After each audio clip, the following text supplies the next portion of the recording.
নমস্কার বন্ধুরা, আজকে একটা ছোট্ট রেসিপি নিয়ে চলে আসছি। ছোলা আলু আর পেঁপে দিয়ে একটা নিরামিষ তরকারি। দেখুন, কড়াইতে তেল গরম হয়ে গেছে, জিরে ফোড়ন দিয়ে দিয়েছি। এবার একে একে পেঁপে আলুটা দিয়ে দেব।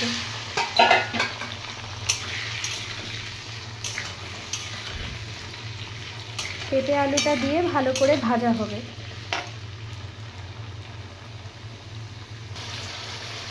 তারপরে দিয়ে দেব কিছুটা নুন, কিছুটা হলুদ দিয়ে ভালোভাবে ভাজা হতে দেব।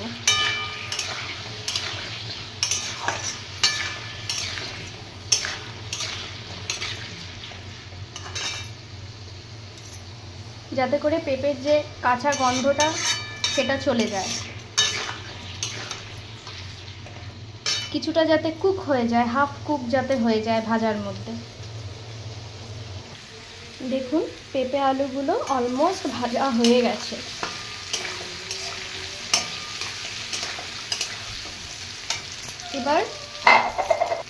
এবার অ্যাড করে দেবো একটা মশলা। এই যে মশলাটার মধ্যে আছে হচ্ছে আদা, টমেটো, এলাচ, দারচিনি আর আছে কাঁচা লঙ্কা। পেস্টটা দিয়ে দেবো। এবার দিয়ে ভালো করে কষাবো।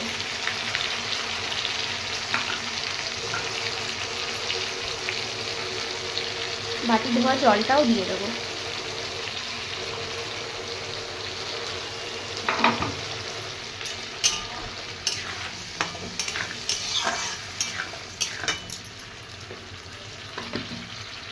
এর সাথে সাথে সিদ্ধ করে রাখা যে ছোলাটা সেটাও দিয়ে দেবো। দিয়ে সব শুদ্ধ একসাথে কষতে থাকবো।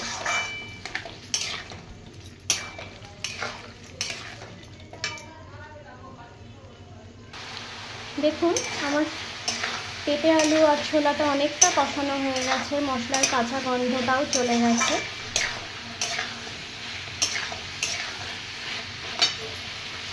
এবারে অ্যাড করব হচ্ছে একটুখানি চিনি। যেহেতু নিরামিষ তরকারি, সেই জন্য সামান্য একটু মিষ্টি অ্যাড করলাম।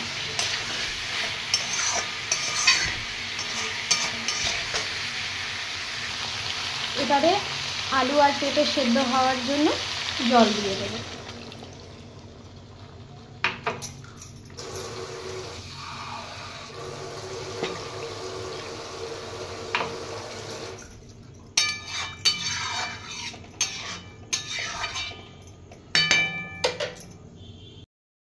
তরকারিটা হয়ে এসেছে, একবার দেখে নিই সিদ্ধ হয়েছে নাকি।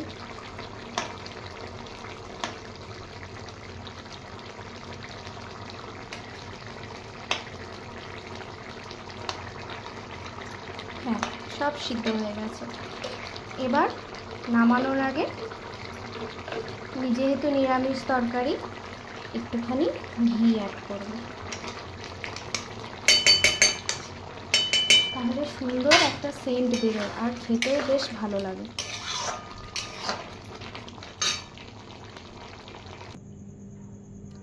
তরকারিটা নামিয়ে নিয়েছি, এবার সার্ভ করে নেব।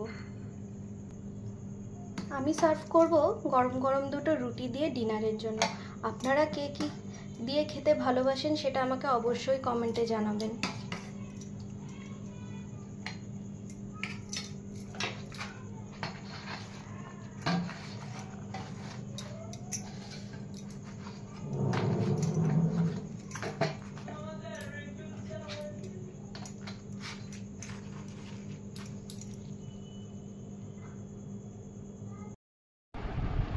এই নাও।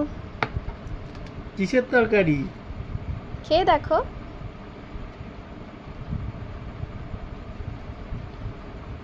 বাহ, ছোলা দিয়ে পেঁপে দিয়ে খুব সুন্দর হয়েছে, দারুণ। A+।